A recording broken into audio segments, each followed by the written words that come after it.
मुझे नहीं लगता है कि किसी पॉलिटिकल ये किसी कमीशन की बनाई हुई रिपोर्ट है। ये लगता है कि किसी पॉलिटिकल पार्टी की बनाई हुई रिपोर्ट है। आप किसी को बनाना चाहते हो, आप उसके लिए उसी तरीके की कॉन्स्टिट्यूंसी कार वोट करना चाहते हो। आप किसी को ख़त्म करना चाहते हो, आप उसकी कॉन्स्टिट्यूंसी को उसी तरीके से ख़त्म कर देते हो। तो मुझे लगता है कि ये liking and disliking of some political parties ये हुआ है। और मुझे लगता है कि इससे जो है, इससे बड़ी बात ये है, इससे कोई फ़र्क नहीं पड़ेगा, कोई आज बनेगी कल टूट जाएगी, लेकिन इससे जो लोगों का एक एतबार है इंस्टीट्यूशंस पे, अदारों पे, जो लोगों की एक एतबारियत थी, वो जो कॉन्फिडेंस लोगों का था वो उठता जा रहा है। अपने एक स्पेसिफिक किसी बंदे के ABCD को फेवर करने के लिए किस एरिया में किसका इन्फ्लुएंस है, उस एरिया से उन लोगों को निकाला और दूसरे एरियाज में डाल दिया। पटवार सर्कल तक आप चले गए, आपने तो एक तहसील को भी इंटैक्ट नहीं रखा। आपने एक तहसील में से एक पर्टिकुलर एरिया को निकाल दिया। क्यों निकाल दिया जी? आपको कोई जवाजियत नहीं। आपने 20 कॉन्स्टिट्यूंसियाँ ऐसी इसमें क्रिएट कर दी हैं जिनकी पॉपुलेशन लेस देन 1 लाख है, और यहाँ ऐसी कॉन्स्टिट्यूंसियाँ आपने क्रिएट कर दी जिनकी पॉपुलेशन 2.25 लाख के करीब है। तो there is no uniformity, there is no rule of law, there is no moral authority, there is no, मतलब मैं कहता हूँ कि इंसाफ के तकाज़ों को पामाल करते हुए ये रिपोर्ट जो है ये फ्रेम हुई है। देखिए, हमारा राजौरी पुंछ के लोगों की हमेशा से एक ये डिमांड रही है कि हमें जम्मू से जो भी मेंबर पार्लियामेंट बनता है वो हमें निगलेक्ट करता है, वो हम तक नहीं पहुंचता है, हमारी आवाज़ को नहीं सुन पाता है, क्योंकि उसके लिए इतना वोट बैंक जम्मू में होता है कि उसको राजौरी पुंछ इमैटीरियल लगता है। तो हम राजौरी पुंछ के लोग हमेशा चाहते रहे, डिमांड करते रहे कि आप रियासी को हमारे साथ लगा के आप राजौरी पुंछ को एक सेपरेट पार्लियामेंट्री कॉन्स्टिट्यूंसी बना दीजिए। आपने राजौरी पुंछ को पार्लियामेंट्री कॉन्स्टिट्यूंसी नहीं बनाया, आपने हमें उठाया तो लगा दिया आपने हमें साउथ कश्मीर के साथ। मुझे उसमें एतराज़ नहीं है कि हम साउथ कश्मीर के साथ चले गए या साउथ कश्मीर हमारे साथ आ गया। पहली बात तो यही है कि ये वायलेट करता है आपने जो एडमिनिस्ट्रेटिव यूनिट्स का था। आप एक डिवीज़न से सीटें, कुछ डिस्ट्रिक्ट्स उठाते हो और वो दूसरे डिवीज़न के साथ लगा देते हो, और उसमें भी राजौरी डिस्ट्रिक्ट में भी एक कॉन्स्टिट्यूंसी पर्टिकुलर को आप निकालते हो तो जम्मू में डाल देते हो, 3-4 कॉन्स्टिट्यूंसियों को निकालते हो तो साउथ कश्मीर के साथ लगा देते हो। मुझे बताइए बिजबिहाड़ा कहाँ पे है और लोरन मंडी कहाँ पे है और नौशहरा बेरीपत्तन कहाँ पे है? ये कैसे एक कंपेटिबिलिटी बनती है? पहली बात। दूसरा बड़ा एतराज़ कि there is no geographical equity नहीं है उस इलाके में। हमारे दरमियान पीर पंजाल है, और पीर पंजाल से जो एक फेयर वेदर रोड जाती है वो भी 6 महीने ही चलेगी, 6 महीने भी नहीं, 4-5 महीने मुगल रोड चलती है। That is the only connectivity between south Kashmir and the Pir Panjal. अब मुझे सिंपल इतना जस्टिफाई करके कोई बता दे कि अगर राजौरी पुंछ से कोई मेंबर पार्लियामेंट बन जाता है, वो कश्मीर में जाके कैसे साउथ कश्मीर के साथ जस्टिस कर पाएगा? या साउथ कश्मीर से कोई बन के आएगा, वो राजौरी पुंछ के साथ कैसे जस्टिस कर पाएगा? जस्टिस तो बात की बात है, उसको एक्सेसिबिलिटी कौन सी है?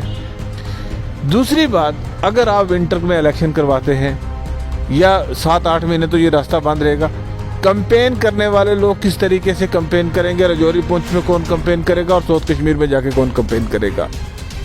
डिलिमिटेशन की जो सेकंड ड्राफ्ट प्रपोजल रिपोर्ट आई है, इसके साथ ये बताया गया है कि अनंतनाग को जो राजौरी के साथ मर्ज किया गया है, और राजौरी के दरहाल, थाना मंडी, साथ ही साथ पुंछ, हवेली, मेंढर और नौशहरा तक जो भी ये एरिया है ये अब अनंतनाग पार्लियामेंट कंस्टिट्यूंसी के साथ होगा।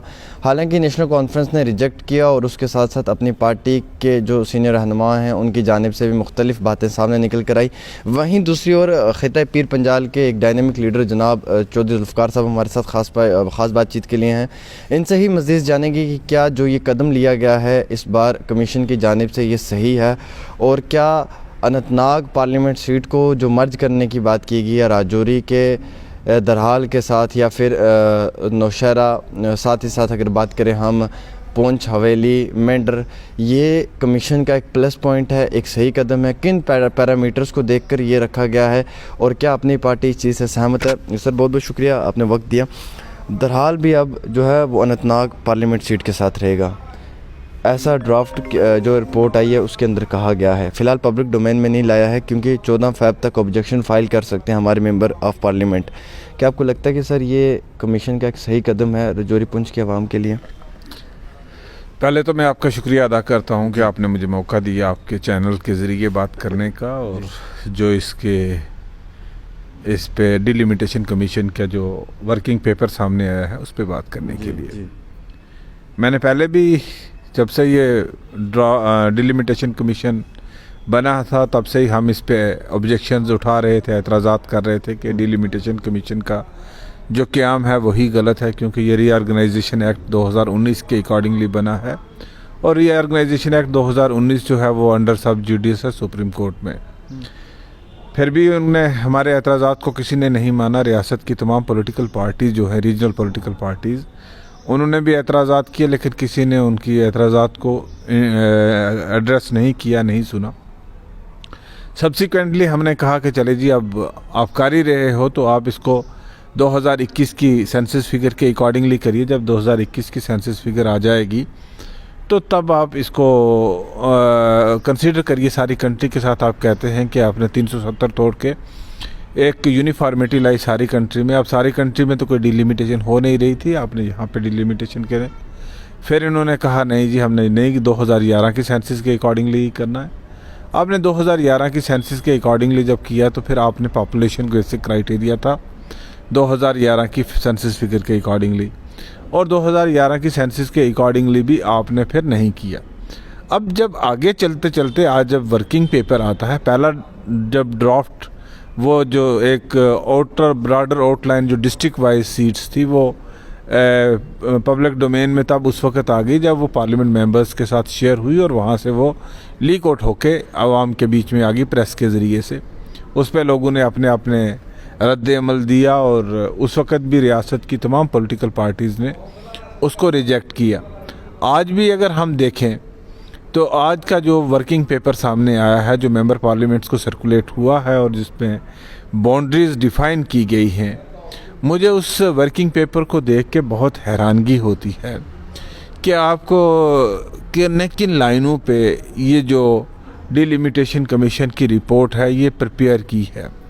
ये मुझे नहीं लगता है कि किसी पॉलिटिकल ये किसी कमीशन की बनाई हुई रिपोर्ट है। ये लगता है कि किसी पॉलिटिकल पार्टी की बनाई हुई रिपोर्ट है। आप किसी को बनाना चाहते हो, आप उसके लिए उसी तरीके की कॉन्स्टिट्यूंसी कार वोट करना चाहते हो। आप किसी को ख़त्म करना चाहते हो, आप उसकी कॉन्स्टिट्यूंसी को उसी तरीके से ख़त्म कर देते हो।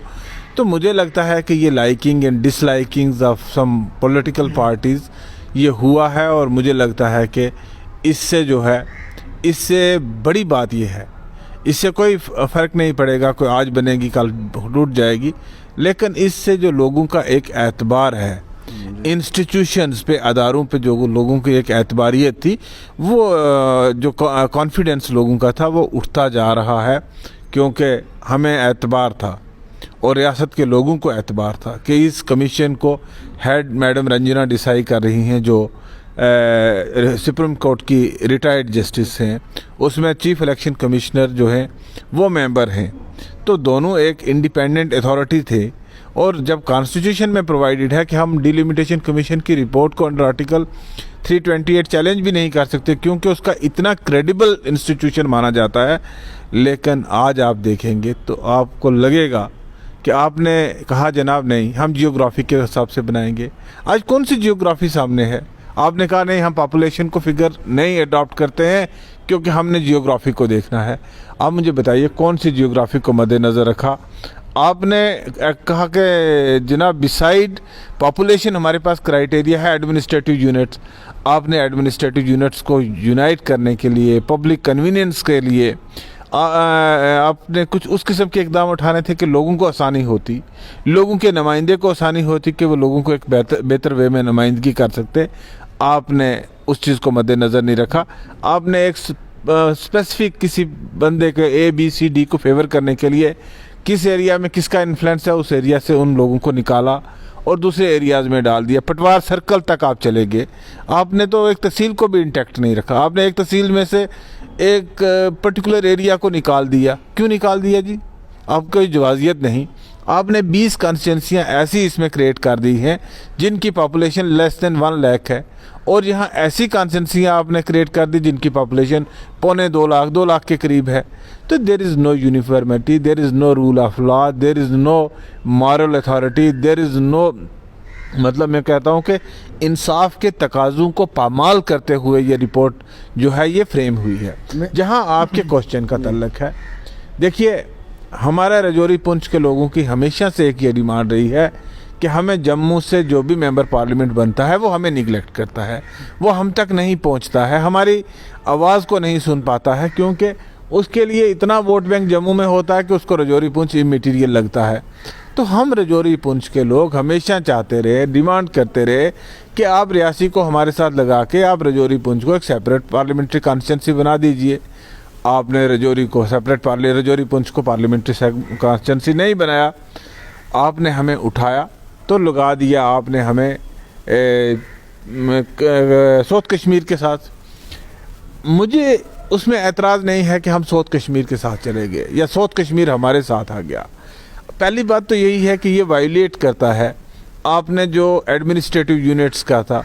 आप एक डिवीज़न से सीटें कुछ डिस्ट्रिक्ट्स उठाते हो और वो दूसरे डिवीज़न के साथ लगा देते हो, और उसमें भी रजौरी डिस्ट्रिक्ट में भी एक कॉन्स्टिट्यूंसी पर्टिकुलर को आप निकालते हो तो जम्मू में डाल देते हो, 4 कॉन्स्टिट्यूंसियों को निकालते हो तो साउथ कश्मीर के साथ लगा देते हो। मुझे बताइए बीजबिहाड़ा कहाँ पे है और लोरन मंडी कहाँ पे है और नौशहरा बेरीपत्तन कहाँ पे है?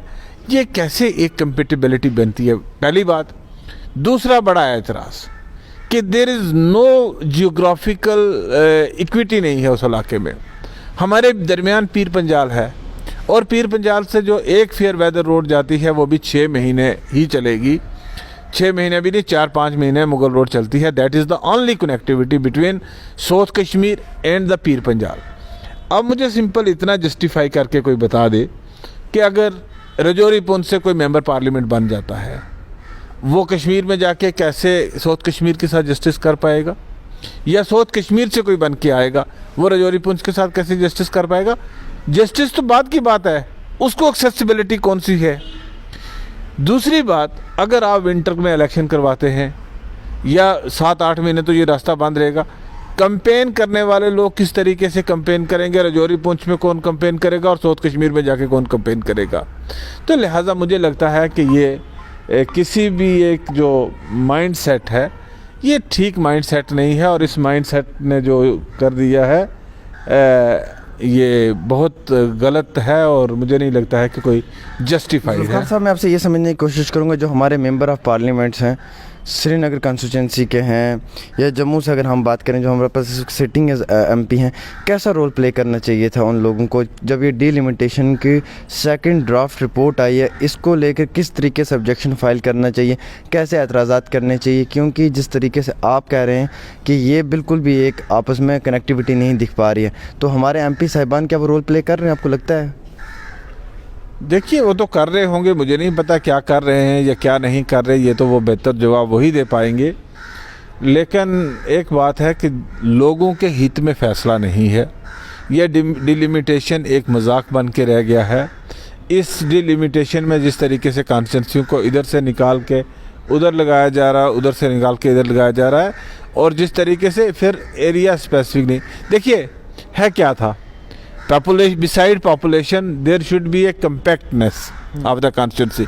एक compact constituency बननी चाहिए थी जिसमें लोगों का चुना हुआ नुमाइंदा जो है वो एक बेटर रोल प्ले कर सकता लोगों के एक्सपेक्टेशंस के मुताबिक।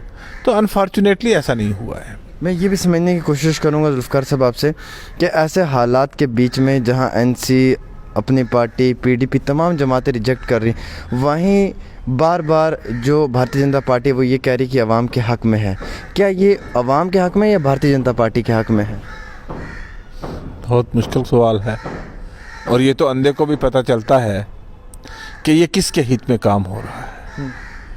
जब जम्मू कश्मीर के लोगों को ये एक्सेप्टेबल नहीं है, जस्टिफिकेशन की बात, देखिए लोगों की लाइकिंग या डिसलाइकिंग एक अलग पहलू हो सकता है, लेकिन आप मुझे सिर्फ इतना बता दीजिएगा कि कॉन्स्टिट्यूंसियाँ क्रिएट करने के लिए पैरामीटर क्या है? कॉन्स्टिट्यूंसी क्रिएट करने के लिए पहला पैरामीटर है पॉपुलेशन। आपने पॉपुलेशन की यूनिफॉर्मिटी के धज्जियाँ उड़ा दी, आपने कोई यूनिफॉर्मिटी ऑफ पॉपुलेशन नहीं रखी। 1,36,000 आपकी पॉपुलेशन पे डिवाइड होता है सारी स्टेट, आपने वो नहीं किया। किसी कॉन्स्टिट्यूंसी की पॉपुलेशन 20 कॉन्स्टिट्यूंसी की मैंने पहले मेंशन किया कि उनकी पॉपुलेशन लेस देन 1 लाख है, और बहुत सारी कॉन्स्टिट्यूंसीज की पॉपुलेशन जो है वो 1.5-2 लाख से ज़्यादा है, उसको आपने पामाल किया। जियोग्राफिकली कम्पैक्टनेस को आपने तबाह बर्बाद कर दिया। आपने पर्टिकुलर पटवार हल्कास को निकाला और एक किसी तबका को दूसरे तबका पे सबकत देने की कोशिश की, which is totally violative of all standard procedures and norms. जो भी एक स्टैंडर्ड प्रोसीजर्स और नॉर्म्स होते हैं उसकी टोटल वायोलेशन है। हाँ, अगर ये सुनने के बाद भी भारतीय जनता पार्टी या कोई और पॉलिटिकल पार्टी कहे कि ये अवाम हित में है, तो मैं इसको मानने के लिए तैयार नहीं हूँ। This is totally blatantly against the wishes and aspirations of the people. क्योंकि देखिए, मुझे नहीं पता डिलिमिटेशन होने के बाद इलेक्शन होंगे, इलेक्शन होने के बाद कौन किसको वोट देगा। लोग बीजेपी को वोट देंगे, किसी दूसरी पॉलिटिकल पार्टी को देंगे, किसी इंडिपेंडेंट को देंगे, किसको देंगे मुझे उसके बारे में नहीं। जब हमें एक घर बनाना है, फिर हमें उस घर को एक उस तनासब से बनाना है कि उसकी एक यूनिफॉर्मिटी मेंटेन रहे, उस घर में सबको एक तरीके से रहने का कंफर्ट मिले। आपने किसी को कंफर्ट जोन में डाला, किसी को डिस्कम्फर्ट जोन में डाला। आपको नई कॉन्स्टिट्यूंसी क्रिएट करनी थी, आपने नई कॉन्स्टिट्यूंसियाँ साथ क्रिएट करनी थी, ठीक है। To that extent we agreed कि आपको किन एरिया अनरिप्रेजेंटेड एरिया या जो दूर दराज के इलाके थे जियोग्राफिकली जिन लोगों को या पॉपुलेशन के बेसिस पे आपको बढ़ाना था। अब मुझे बताइए, आपने सफ़े हस्ती से बहुत सारी कॉन्स्टिट्यूंसी को मिटा दिया, आपने सुचेतगढ़ को ख़त्म कर दिया, आपने गूल और नास को ख़त्म कर दिया, आपने कालाकोट की सबकत को ख़त्म करके आपने उसको सुंदरबनी का हिस्सा बना दिया। मतलब इस तरीके से अगर आप देखेंगे, आपने संग्रामा को ख़त्म कर दिया, आपने शांगस को मर्ज कर दिया कहीं पे। मतलब इस तरीके से आप करें, आपने ब्रेंग कॉन्स्टिट्यूंसी को ख़त्म कर दिया। तो मेरा कहने का सिर्फ इतना ही मतलब है कि आपने जिस तरीके से इस एक्सरसाइज को कंडक्ट किया है, इस एक्सरसाइज पे बहुत बड़े सवालिया निशान हैं, और मुझे लगता है कि अगर किसी को जवाब देना होगा तो ये जवाब देना बहुत मुश्किल होगा, कठिन होगा। कहते हैं लम्हों ने गलती की, सदियों ने सज़ा पाई, और इसके नताइज जो हैं, मैं as a political analyst. Sir ये आपने जो शायरी की, बहुत प्यारी शायरी आपने बोली कि लम्हों ने गलती की और सदियों ने उसका जो है वो मुआवजा लिया, सदियों तक जो है नुकसान हुआ, हिसाब हुआ। क्या ये आज से पहले की जो डिलिमिटेशन नेशनल कॉन्फ्रेंस की इक़्तिदार के अंदर हुई हैं, ये पहले के वक्त में जो हुई हैं, आज वही चीज़ें जो हैं वो परफेक्ट की जा रही हैं, उन्हीं चीज़ों को जो है वो ट्रांसपेरेंसी के साथ पब्लिक डोमेन में लाया जा रहा है? ऐसा तो नहीं है। देखिए, मैं आपको ये बात कहूँ कि किसी भी ज़माने में 100% परफेक्शन नहीं होती। वो किसी का दौर भी हो, वो कांग्रेस का दौर हो, वो बीजेपी का दौर हो, वो एनसी का दौर हो, वो पीडीपी का दौर हो, वो किसी का भी दौर हो, 100% परफेक्शन की बात नहीं मैं करता हूँ। मैं कहता हूँ कि 5% इधर उधर हो सकता है, लेकिन एक ओपनली जो आपने किया है ब्लेजेंटली, ये टोटली जो है इसको अगर मैं वो कह रहा था कि अगर जवाब देना पड़े किसी को तो जवाब देना बहुत मुश्किल होगा, कठिन होगा, और ये किसी भी हित में नहीं है। आखिरी सवाल मेरा, शेड्यूल ट्राइब एसटी को 9 सीटें, एचसी को भी मज़ीद कुछ सीटें दी गई हैं, और ये भी कहा गया है कि कुछ एरियाज़ जो ड्राफ्ट के अंदर डिक्लेयर किए गए हैं जो एसटी जोन्स बनेंगे अब, जहाँ पे एसटी की रिजर्वेशन होगी। क्या जो ये कदम लिए जा रहे हैं ये शेड्यूल ट्राइब कम्युनिटी के लिए बेहतर कदम है कमीशन की जानिब से? इस मिनॉरिटी वाली कम्युनिटी को अपलिफ्टमेंट करने के लिए कोई सही कदम लिए जा रहे हैं? मैंने पिछले इंटरव्यू में भी आपसे एक बात कही थी कि जब पिछली बार असेंबली थी अनडिवाइडेड जम्मू कश्मीर की, तो उसमें शेड्यूल ट्राइब के 14 मेंबर थे। 4 लद्दाख से थे, उनको निकाल दीजिए क्योंकि वो पार्ट ऑफ जम्मू कश्मीर नहीं है। उसके अलावा 8 गुजर कम्युनिटी से थे, 1 गद्दी था और 1 गुरेज से था। तो ये 10 कॉन्स्टिट्यूंसी हमारे पास पहले थी। आज क्या रिज़र्व करने जा रहे हो? 9 कॉन्स्टिट्यूंसी रिज़र्व करने जा रहे हो। पहले तो हमें 83 में से 10 थे, आज 90 में से 9 मिल रही हैं। तो ये सीटें तो कुछ सीटें तो ऐसे ही हैं जो शेड्यूल ट्राइब्स को पहले भी मिलती थी और आगे भी मिलती रहेंगी। रिजर्वेशन हो ना हो तो भी उनकी जो जहाँ उनकी पॉपुलेशन है उनको वो सीटें वैसे भी मिलनी है। रही बात रिजर्वेशन करके किसी ने कोई एहसान नहीं किया किसी पे। Reservation was a constitutional right जो नहीं मिला था पहले, वो कॉन्स्टिट्यूशनली एक पोजीशन, उसको एक फ्रेमवर्क दिया। लेकिन अगर कोई कहे ये कोई बहुत बड़ा एहसान कर दिया और इससे कोई ज़्यादा अपलिफ्टमेंट होगी, अपलिफ्टमेंट तब होती कि अगर आप सीटें उन एरियाज़ के लिए रिजर्व करते जिन एरियाज़ में कभी शेड्यूल ट्राइब को रिप्रेजेंटेशन नहीं मिली। फॉर इंस्टेंस कठुआ डिस्ट्रिक्ट में कभी शेड्यूल ट्राइब को रिप्रेजेंटेशन नहीं मिली, आप कठुआ में देते। आपने इंद्रवाल जहाँ 40% ट्राइबल पॉपुलेशन थी, आपने उस कॉन्स्टिट्यूंसी को तोड़ दिया और उसमें क्योंकि वो रिजर्व होने जा रही थी, इसलिए उसको अब लोगों का यही कहना है, this is the general impression कि Indrawal was about to be reserve for schedule tribe, क्योंकि 40% पॉपुलेशन इंद्रवाल में जो थी वो शेड्यूल ट्राइब की थी। आपने उस कॉन्स्टिट्यूंसी को तोड़ के मुगल मैदान कर दिया और कुछ और कर दिया। तो वो एरियाज़ हैं। रेस्ट वाइल डोडा डिस्ट्रिक्ट है जहाँ से कभी ट्राइबल्स को रिप्रेजेंटेशन हाउस में जाने के लिए नहीं मिली, जहाँ के पिछड़े हुए लोग हैं वहाँ उनको मिलना चाहिए था, उनको नहीं मिला। रजौरी पुंछ की सीटें रिजर्व करो ना करो इमेटीरियल है। हाँ, रिजर्व करने से आपने ज़रूर एक दरार जो है वहाँ पे दो तबकों के दरमियान डाल दी है। एक आखिरी सवाल, क्या आप ये चाहते हैं कि अपनी पार्टी की डिमांड है कि राजौरी पुंछ से मेंबर ऑफ पार्लियामेंट होना चाहिए जो राजौरी पुंछ के लोगों की बात रखे? राजौरी पुंछ के लोगों को आज तक इग्नोर किया गया है, चाहे वो एनसी की सरकार थी, पीडीपी की सरकार थी या फिर अब भारतीय जनता पार्टी की सरकार है। आप लोग चाहते हैं कि वहाँ से एक अपना मेंबर ऑफ पार्लियामेंट हो जो वहाँ के गरीब आवाम की बात सामने रख पाएँ? देखिए आमिर साहब, इशू हमारा जो हम डिबेट कर रहे हैं वो डिलिमिटेशन है। कौन बनेगा, रजौरी पुंछ से बनेगा या साउथ कश्मीर से बनेगा, ये मैटर नहीं करता है। ये अल्टीमेटली एक इलेक्टोरल प्रोसेस से हमें गुजरना होगा। लोग वोट डालेंगे, वो पुंछ रजौरी के किसी को वोट डालें या साउथ कश्मीर से किसी को डालें। अब इस कॉन्स्टिट्यूंसी में जो डालेंगे तो उसी कॉन्स्टिट्यूंसी के अकॉर्डिंगली जो जिसको लोग चुन के बनाएंगे, चाहे वो साउथ कश्मीर से हो चाहे वो रजौरी पुंछ से हो। ऐसी कोई डिमांड नहीं कि खाली राजौरी से। हम तो कहते हैं कि रजौरी पुंछ और रेसी को मिला के आप एक अलग से हमें पार्लियामेंट्री सेगमेंट दे दीजिए। अभी तो आप हमें इस सेगमेंट देने का तो कोई पर्पस बनता ही नहीं है। मैं कहता हूँ कि ये जियोग्राफिकली हमारे साथ मिलता नहीं है। ये जियोग्राफिकली साउथ कश्मीर कहीं है ना, साउथ कश्मीर के लोग रजौरी पुंछ के लोगों को जानते हैं ना रजौरी पुंछ के लोग साउथ कश्मीर के लोगों को जानते हैं। तो मुझे नहीं लगता है कि ये कोई कंपेटिबिलिटी बनती है। बट एनीवे वो वक्त आने पे बात करेंगे कि किसको लड़ना चाहिए, कैसे लड़ना चाहिए, क्या हालात बनते हैं। लेकिन हमारा बेसिक यही है कि रजौरी पुंछ को अगर रिप्रेजेंटेशन आप हाउस ऑफ द पीपल में देना चाहते हो, लोकसभा में देना चाहते हो, तो आप रजौरी पुंछ को अलग से पार्लियामेंट्री सीट बनाना चाहिए। बहुत शुक्रिया। हमारे साथ चौधरी जुल्फ़कार साहब थे जो सीनियर वाइस प्रेसिडेंट हैं जम्मू कश्मीर अपनी पार्टी के। इनकी जानिब से भी जो है ये जो सेकंड ड्राफ्ट रिपोर्ट आई है, हालांकि पब्लिक डोमेन में तो नहीं आई है, 14 फ़रवरी तक का टाइम दिया हुआ है हमारे एमपी साहिबान को, वो अपनी ऑब्जेक्शन फ़ाइल कर सकते हैं 14 फरवरी तक, तो वो अपनी बात को जो है वो कमीशन के सामने रख सकते हैं। हालांकि नेशनल कॉन्फ्रेंस के member of parliament Hasnain Masoodi साहब ने रिजेक्ट किया है, डॉक्टर फ़ारूक अब्दुल्ला साहब ने भी रिजेक्ट किया, मैडम महबूबा मुफ्ती साहब ने भी रिजेक्ट किया, अपनी पार्टी के सीनियर रहनुमाओं ने भी रिजेक्ट किया है और चौधरी जुल्फ़कार साहब ने भी इस प्रपोज़ल को रिजेक्ट किया और ये कहा है कि जियोग्राफिकली बात करें या फिर किसी भी एतबार से बात करें या फिर कैंपेनिंग की बात करें, किसी भी लिहाज से किसी भी तरीके से बात करें, तो अनंतनाग को जो मर्ज करने की बात की गई है राजौरी के साथ, वो कतई तौर पे गलत है।